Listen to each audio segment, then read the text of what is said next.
اپنی ذات کو پروجیکٹ کرتے ہیں, اپنے آپ کو کہ جی میں یہ ہوں, میں اس کو کچھ نہیں سمجھتا. میں اس کو بندہ سمجھتا ہوں یا آرٹسٹ یا سائنٹسٹ یا عالم سمجھتا ہوں جو یہ کہے کہ میں تو کچھ نہیں ہوں.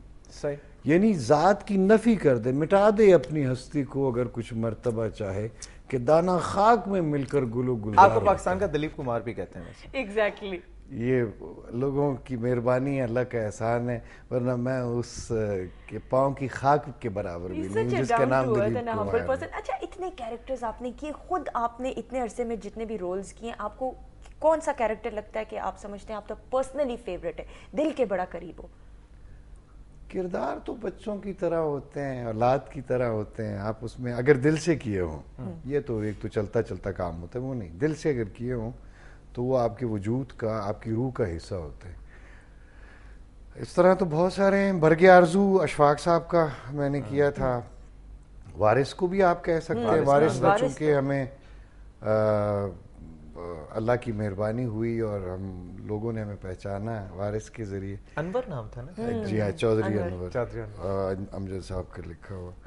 لیکن میں یہ سمجھتا ہوں کہ اشفاق احمد, اللہ انہیں جنت نصیب کرے, ان کے کرداروں نے اور ان کے ڈراموں نے مجھے جو تسکین دی اور جو میری پہچان کرائی ایز این ایکٹر. جیسے برگ آرزو میں مجھے اس وقت پریزیڈنٹ نے خط لکھا 1980 میں, 14 اگست کو ڈرامہ تھا. اور پھر جو میں سمجھتا ہوں کہ اگر میرا کوئی کنٹریبیوشن ہے as an actor television پہ ڈرامے میں, اگر میں اپنا کنٹریبیوشن, تو وہ ہے من چلے کا سودا. من چلے کا سودا میں آپ بھی تھے. میں نے بھی ایک اچھا, ہاں آپ تھے نا. فاروق بھی تھا اس میں میرے ساتھ. تو اس میں نے 4 کردار کیے تھے. اور دیکھیں نا, یہ عام زندگی کی کردار کرنا بڑا آسان ہے. اس میں آپ آبزرویشن, جس کو ہم مشاہدہ کہہ دیتے ہیں, ٹھیک ہے جی, اور یا کچھ آپ آس پاس سے کچھ لے لیتے ہو, پڑھ لیتے ہو. یعنی پڑھ کے بھی آپ, جیسے علم 3 قسم کا ہوتا ہے. کتابی ہوتا ہے, اکتسابی ہوتا ہے. کتابی وہ جو آپ کتاب پڑھ کے علم حاصل کرتے ہیں. اکتسابی وہ جو آپ کسی سے سیکھتے ہو. ایک تیسرا علم ہے, اس کو کہتے ہیں لدنی, علم لدنی, جو آپ نہ پڑھ سکتے ہو, نہ کتابوں میں ہوتا ہے, نہ کسی سے سیکھ سکتے ہو, بلکہ وہ اللہ تبارک و تعالیٰ آپ کو ڈائریکٹ عطا کرتا ہے. جو انبیاء کو, اولیاء کو, اور جو اللہ کے بندے, ہم تو خیر گناہ گار بندے ہیں. تو اشفاق صاحب نے وہ کردار جو 4 لکھے تھے اور مجھے کہا تھا کاکا یہ 4 بھی نہیں تھے, ایک بھی ہے تو 4 بھی نہیں. وحدت الوجود پہ تھا وہ. اب وہ میرے لیے ایک ناممکن سی چیز تھی, یعنی چونکہ میری سمجھ سے باہر تھی, نہ میرے مشاہدے میں تھی اور نہ میرے مطالعے میں تھی.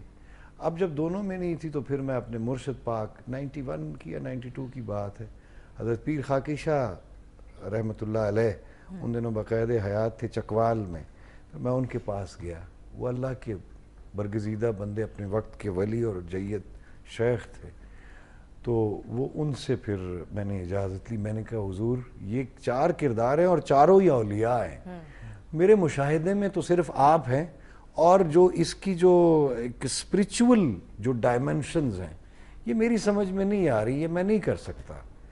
تو آپ بڑی شفیق ہستی, اس وقت بھی 120 سال آپ کی عمر تھی. آپ نے گود میں مجھے میرا سر رکھا, فرمایا بیٹا آپ ہی تو کر سکتے ہو. پھر آپ نے دعا فرمائی مریدوں کہ میرے بچے کے لیے دعا کریں. وہ دعا پھر ہوئی. پھر اشفاق صاحب کے پیچھے ان کی بھی دعا تھی, وہ ہو گیا.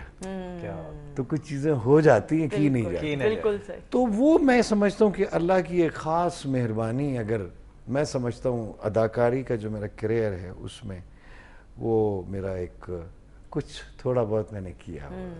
یہ میرا کنٹریبیوشن کچھ, میں جس کو میں کلیم تو نہیں کرتا, لیکن اللہ نے مجھے توفیق دی کہ میں نے یہ کیا.